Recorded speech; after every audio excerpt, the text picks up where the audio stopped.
हम संजीत और आप सब देख रहे हैं SB न्यूज़ इंडिया 24। दोस्तों, आज भाकपा माले द्वारा भाजपा भगाओ देश बचाओ संकल्प यात्रा की शुरुआत आज ऐतिहासिक धरती स्वतंत्र संग्राम के महानायक राहुल सांकृत्यायन की कर्मस्थली अमवारी रघुनाथपुर से शुरू यात्रा की जा रही है। पोलित ब्यूरो सदस्य कामरेड वीरेंद्र झा ने हरी झंडी दिखाकर शुरू की और आगामी 2024 लोकसभा चुनाव में देश से भाजपा को मिटाने का संकल्प व्यक्त किया गया। सर्वप्रथम किसान आंदोलन के नेता महान विचारक राहुल सांकृत्यायन तथा स्वामी सहजानंद सरस्वती के चित्र पर माल्यार्पण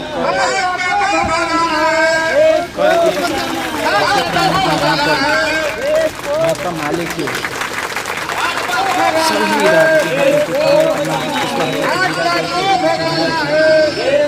कामरेड सभदेवराम जो कि दौड़ विधानसभा क्षेत्र से विधायक हैं और भाकपा माले के लोकप्रिय नेता यादव जी, महमूदुद्दीन अंसारी जी, तमाम नेतागण जो कि आप देख सकते हैं कि ये जो संकल्प यात्रा निकला हुआ है देश बचाओ संविधान बचाओ, इस हमारे जो देख सकते हैं कि जो हुजूम दिख रहा है, जो ये गाड़ियों का जो जनसैलाब आपको देखने को मिल रहा है। यहाँ पर आप देख सकते हैं कि मंच पे यहाँ पर अमरजीत कुशवाहा, जी हाँ दोस्तों, कामरेड अमरजीत कुशवाहा जो कि जीरादेई से विधायक हैं, तो यहाँ पर दिखाई दे रहे हैं। दोस्तों, आप देख सकते हैं इस वीडियो के माध्यम से यहाँ पर कितनी ये जो तमाम मंचासीन जो नेतागण हैं जो कि मंच पर दिखाई दे रहे हैं। कामरेड अमरनाथ यादव जी जो कि भाकपा माले के सबसे लोकप्रिय नेता हैं, महमूदुद्दीन अंसारी जी, आप देख सकते हैं कि यहाँ पर सुरक्षा में तैनात, यहाँ पर गार्ड लोग कैसे अपना जो है कि अपना ड्यूटी कर रहे हैं, कैसे सुरक्षा अपना कर रहे हैं। और यहाँ पर कितने हुजूम देखने को मिल रहा है भाकपा माले के समर्थकों के द्वारा। जनता जो कि कामरेड अमरजीत कुशवाहा की तमाम बातें सुन रही है कि किस तरह से भाजपा को जो है कि देश से हटाया जाए, भगाया जाए। तो आप देख सकते हैं, आइए हम आपको सुनाते हैं कि कामरेड अमरजीत कुशवाहा जी मंच से अपनी बातों को कैसे रख रहे हैं, कैसे संबोधित कर रहे हैं। लास्ट तक इस वीडियो को देखें, तब जाकर के समझ में आएगा। तो आइए हम दिखाते हैं आपको कामरेड अमरजीत कुशवाहा के संबोधन। आजादी से पूर्व एक महत्वपूर्ण रूप ले चुका था और आज जब मैं वहाँ के कुछ बुजुर्गों से बात कर रहा था तो लोगों ने बताया कि 13 महीना तक किसानों का जबरदस्त आंदोलन इस अमवारी में चला था। 1 किलोमीटर के पूरे रेंज में टेंट लगा हुआ था। उस समय टेंट नहीं था, झोपड़ी डाल डाल करके लोग रह रहे थे। सत्याग्रह का आंदोलन था और उस आंदोलन के जरिए इस क्षेत्र के किसानों ने सचमुच में जोतने, बोने, काटने वाले किसानों ने राहुल सांकृत्यायन, सहजानंद सरस्वती, राम वृक्ष बेनपुरी जैसे महान नेताओं के नेतृत्व में एक जबरदस्त किसान आंदोलन चलाया था और यहाँ के जमींदारों को छक्का छुड़ाने का काम लोगों ने किया था 1939 में। इस इतिहास को आज मुझे सुनने को मिला। इतना हम जरूर सुनते थे कि अमवारी की धरती पर एक जमाने में राहुल सांकृत्यायन जाकर के किसानों का नेतृत्व किए थे, लेकिन एक 13 महीना का आंदोलन किसानों का उस समय चला था। मित्रों, मैं आपसे कहना चाहता हूं, आजादी के 75 साल चल रहा है। हमारे देश के दिल्ली में बैठी हुई सरकार पूरे दुनिया में इस बात का ढोल पीट रही है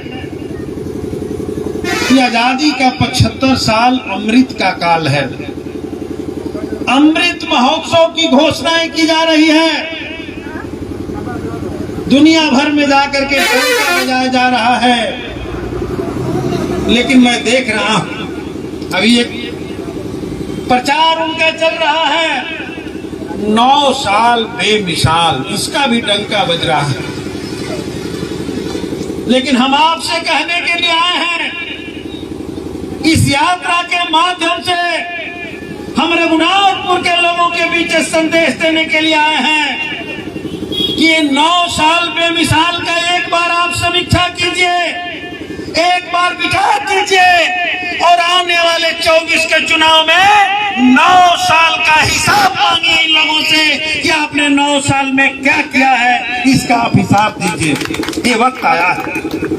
आपने तो कहा था, बेमिसाल जो कह रहे हैं, मैं पूछ रहा हूं, आपने तो कहा था कि हम 15 लाख रुपया ला करके देंगे खाते में। आपने कहा था कि हम काला धन को वापस लाएंगे। आपने कहा था कि हम हिंदुस्तान से जाली नोटों का धंधा बंद करेंगे। आपने कहा था कि हिंदुस्तान के बेरोजगार नौजवानों को 2 करोड़ नौजवानों को हर साल नौकरियां देंगे। आज जब लोग सवाल पूछ रहे हैं कि आपने कहा था कि अच्छा दिन आएगा, महंगाई का खात्मा होगा, आज जब लोग सवाल पूछ रहे हैं तो आप कह रहे हैं कि 9 साल बेमिसाल, कहां गया महंगाई? आप लोग को जवाब मांगना पड़ेगा, मांगिए। जो गैस का सिलेंडर जिन महिलाओं को हर सभाओं में इस बात की चर्चा करते हुए हमारे प्रधानमंत्री जी नहीं थकते हैं कि हमने तो महिलाओं को रसोई गैस दिया है, हम पूछना चाहते हैं कि 350 रुपया का गैस सिलेंडर आज 1200 रुपया में बिक रहा है। हर साल एक एक परिवार से आपने 800 रुपया का लूट लिया है, सालाना 10,000 रुपया आपने लूट लिया है और हिंदुस्तान के जनता को धोखा दे रहे हो कि हमने सिलेंडर दिया। हमने देखा कि 2014 में अंतर्राष्ट्रीय बाजार में कच्चे तेल का कीमत $110 प्रति बैरल था। 9 साल के अंदर तेल का कीमत, कच्चे तेल का कीमत बढ़ा नहीं है, घटा है। $2 प्रति बैरल घट गया है। लेकिन हमारे मोदी जी के राज में, इन भाजपा वालों के राज में पेट्रोल और डीजल जो है शतक मार गया है, दुगुना पहुंच गया है। इसका क्या हिसाब नहीं लिया जाएगा? आज बेटी बचाओ बेटी पढ़ाओ का नाम लेने में इन लोगों को शर्म आना चाहिए कि जिन बेटियों को बचाने और पढ़ाने की बात कह रहे हैं, वही हमारी देश की बेटियां जो पूरे हिंदुस्तान का नाम गौरव करती हैं, हम उस पर गर्वान्वित होते हैं जब दुनिया से मेडल जीत करके लाती है। उनके इज्जत के साथ भारतीय जनता पार्टी का एक दुलरुआ सांसद, माफिया सांसद ब्रजभूषण शरण सिंह इज्जत के साथ खिलवाड़ करता है और वो पहलवान लड़कियां दिल्ली के जंतर मंतर पर गुहार लगाती है, महीनों दिन धरना देती है कि ब्रजभूषण की गिरफ्तारी होना चाहिए। तो ये बेशर्म सरकार गिरफ्तारी तो गिरफ्तारी है, उसको क्लीन चिट देता है। मैं एलानिया तौर पर कहना चाहता हूँ, माँ बहनों से कहना चाहता हूँ कि तय कीजिए, अगर अपराधियों माफियाओं को इज्जत लूटने वाले लोगों को आप क्लीन चिट देते हैं तो आने दीजिए 24 में हम आपको बताएंगे कि आप दिल्ली के गद्दी पर रहने लायक हैं कि जहां से गए हैं वहां पहुंचा देने लायक है। ये हम तय करेंगे। ये क्या कर रहे हैं मोदी? किसके साथ धोखा देंगे खुलेआम हो रहा। हमने देखा ये लोग प्रचार करते नहीं थके थे। जब महामहिम द्रौपदी मुर्मू जी हिंदुस्तान के राष्ट्रपति पद पर आसीन हुई थी, क्या प्रचार किया था है इन लोगों ने। हमने तो एक दलित आदिवासी महिला को देश का प्रधान नागरिक बना दिया, और जब सम्मान देने की बारी आई, जब इस देश के पार्लियामेंट का उद्घाटन करने का बारी आया, तो मोदी जी उद्घाटन करेंगे, मोदी जी शिला पूजन करेंगे, मोदी जी शिलान्यास करेंगे। प्रोटोकॉल का भी उल्लंघन किया गया और उस राष्ट्रपति पद का भी अपमान किया गया। कि लोकतंत्र का धज्जिया इस रूप में उड़ाया गया कि हिंदुस्तान के सारे विपक्षी पार्टियों ने एक स्वर में इसका विरोध किया, लेकिन मोदी जी इतना घमंड में चूर हैं कि कहते हैं कि तुम विरोध करो, हम जो अडानी और अंबानी जी कहेंगे, जो जिससे उनको फायदा होगा वही करेंगे। करते जा रहे हैं, इस घमंड में चूर हैं। इसलिए हम कहना चाहते हैं कि आप विचार कीजिए, आने वाले 24 के चुनाव में जरूर यह तय कीजिए, इस तरह से घमंड में बैठा हुआ आदमी जो पूरे हिंदुस्तान के संविधान को रौंद रहा है, रोज संविधान में परिवर्तन हो रहा है। इस देश के जितने संवैधानिक संस्थान हैं, वो सीबीआई है, ईडी है, जेल है, न्यायालय है, सबका इस्तेमाल करके हिंदुस्तान के विपक्षी ताकतों की आवाज को बंद करना चाहते हैं। और इसलिए जनता पर भी हमला है, महंगाई के रूप में हमला है, नौजवानों के साथ गद्दारी है, और सबसे बड़ा गद्दारी तो इन्होंने उस समय किया, मैं कहना चाहता हूं, जब ये उत्तराखंड में बैठ करके फिल्म का शूटिंग करा रहे थे। 3 घंटा तक इनकी शूटिंग चली और हमारे देश के जवानों को इनकी सरकार, हमारे अमित शाह जी गृह मंत्री 4 एयरक्राफ्ट नहीं दिया, जहाज नहीं दिया, जिससे उनको रोडवे से यात्रा करनी पड़ी थी। और मैं तो पूछ रहा हूं कि उतना आरडीएक्स लाद करके कैसे घुस गई गाड़ियां, इसका 4 साल में आप हिसाब नहीं देंगे। इसलिए अगर ये हिसाब नहीं देते हैं तो इन सारे चीजों का हिसाब लेने का जो टाइम होगा वो 14 होगा। और इसलिए हम कहना चाहते हैं कि एक एक चीज का हिसाब लेना है, और अगर ये हिसाब नहीं देते हैं तो सही से जवाब देना है कि जहां से गए हैं, कहां से गए हैं। याद है ना, बोलते हैं कि मैं यहां से आया हूं, तो उनको ये बता दीजिए कि ये राजतंत्र नहीं है, ये राजशाही नहीं है। तुम ताकत है तो सिंगोल, जिसको हम कहते हैं कि लाठ, राजशाही का लाठी लगा करके दिखा सकते हो कि हम राजशाही चलाएंगे। ये लोकतंत्र है, जनता मालिक होती है, उनको रौंदने की कोशिश मत करो। अगर जनता तय कर लेगी तो जहां से वहां पहुंचे हैं वहां से वहीं ला करके आपको रख देगी। और इसलिए हम आप लोगों से कहने आए हैं, हमारी पार्टी भाजपा माले का यह अभियान पूरे देश में है, पूरे बिहार में है कि अब जो है बचा कुछ नहीं है। अगर देश बचाना है, इन लोगों के पास कोई मंत्र अंतर नहीं है भाई, एक ही मंत्र है जो अभी कर्नाटक में मार रहे थे।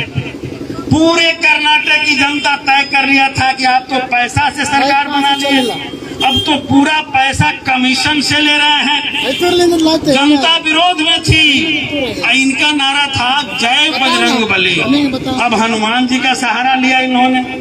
हनुमान जी कर्नाटक में काम नहीं आए, बजरंग बली काम नहीं आए, बजरंग बली से नैया पार नहीं हुआ।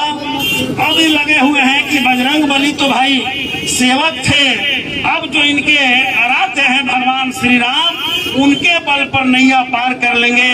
पूरे देश को नफरत के आग में झोंक करके हिंदू मुस्लिम में बांट करके दिल्ली के गद्दी पर फिर चले जाएंगे। तो मैं कहना चाहता हूं कि अगर बजरंग बली काम नहीं आए तो भगवान श्री राम भी काम नहीं आएंगे। वो सबके हैं, केवल आपके नहीं है। और असली कहिए तो हिंदुस्तान में जो भगवान है वो जनता है। अगर जनता के साथ गद्दारी करेगा तो कोई भी भगवान आपके काम नहीं आएगा। इसलिए आप लोग विचार करेंगे, 9 साल का विचार करना है, देश को बचाना है। संविधान खतरे में है, लोकतंत्र खतरे में है। अगर फिर से गलती कर दिए, आ गए भाई हम बहनों के नाम पर जो बोलते हैं इमोशनल भाषण। अभी उन लोगों की योजनाएं चल रही है कि कोई और घटना करके देश को बांट दे। अभी से सतर्क हो जाइए, अगर वो रह गए तो ये बोलने की आजादी भी जो है वो छीन लिया जाएगा, ये वोट देने की आजादी भी छीन ली जाएगी। जो बोलता है उसको जेल में डाल दो, उससे ज्यादा नहीं मानता है तो उसको ईडी लगा करके भी जेल में डाल दो।